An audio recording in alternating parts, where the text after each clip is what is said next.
السلام علیکم ورحمۃ اللہ وبرکاتہ۔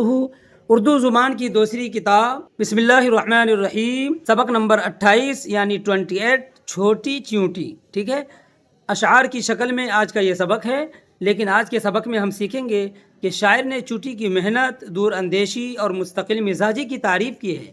انسان جو آج کل اجلت باز ہو گیا ہے، اس کے اندر دور اندیشی نہیں، اسی طرح مستقل مزاجی نہیں ہے، اور جب تک ہم مستقل مزاج نہیں ہوں گے کبھی بھی کامیابی نہیں مل سکتی۔ اور اسی طرح آخر میں الفاظ کے معنی کو بھی ہم سمجھیں گے۔ بڑی عاقلہ ہے بہت دور بھی ہے، کہ فکر اپنی روزی کی تیرے تئیں ہے، اس دھن میں پہنچی کہیں سے کہیں ہے، کبھی اپنے دھندے سے غافل نہیں ہے، اری چھوٹی چونٹی تجھے آفری ہے۔ آفری مطلب شاباش، ٹھیک ہے۔ نہیں کام سے شام تک تجھ کو فرصت، پورے دن یہ کام کرتی رہتی ہے، اور انسان تھوڑا کام کر کے تھک جاتا ہے، جبکہ چھوٹی مخلوق ہے لیکن پورے دن کام کرتی رہتی ہے۔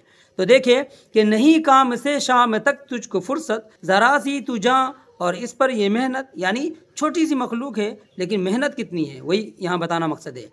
بہت جھیلتی ہے مشقت مصیبت، نہیں ہارتی پر کبھی اپنی ہمت، اری چھوٹی چونٹی تجھے آفری ہے، کبھی کام تو نے ادھورا نہ چھوڑا، کبھی تو نے تکلیف سے منہ نہ موڑا، بہت کام تو نے کیا تھوڑا تھوڑا، ذخیرہ یہ جاڑے کی خاطر ہے جوڑا، اری چھوٹی چونٹی تجھے آفری ہے۔ جو گرمی کی رت میں نہ کرتی کمائی، تو جاڑے کے موسم میں مرتی بن آئی، تجھے ہوشیاری یہ کس نے سکھائی، سمجھتی ہے اپنی برائی بھلائی، اری چھوٹی چونٹی تجھے آفری ہے۔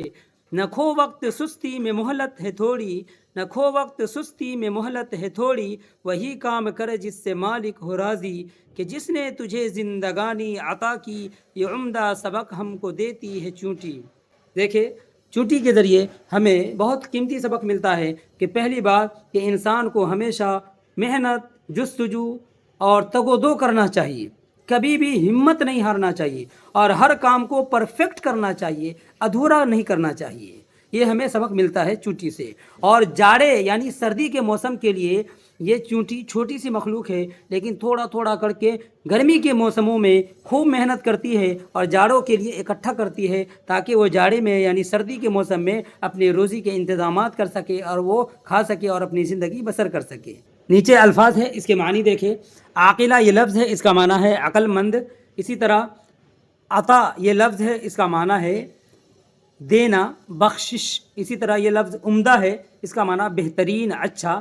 آفری لفظ ہے، اس کا معنی شاباش، تحسین۔ اسی طرح یہ دیکھیں مشقت لفظ ہے، اس کا معنی ہے سخت محنت، تکلیف۔ دور بھی یہ لفظ ہے، اس کا معنی دور کی سوچ رکھنے والا۔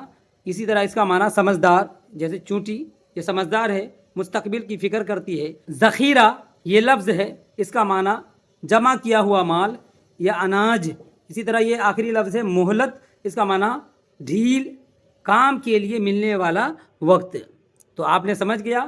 تو ہمیشہ آپ کو مستقبل کی فکر کرنا چاہیے اور مستقبل کے لیے تیاری اور محنت کرنا چاہیے، لیکن مستقبل کا مطلب صرف دنیا حاصل کرنا نہیں ہے بلکہ آخرت بھی ہے۔ کلا بل تحبون العاجلہ، اللہ تعالیٰ یہ کہتا ہے کہ جلد مل جانے والی چیزوں کے پیچھے تم چلے جاتے ہو، اس سے خوب محبت کرنے لگتے ہو، وتذرون الآخرہ، اور آخرت کو چھوڑ دیتے ہو۔ جبکہ دنیا کی بھی فکر ہونی چاہیے، لیکن کتنی ہونی چاہیے؟ ضرورت کے بقدر۔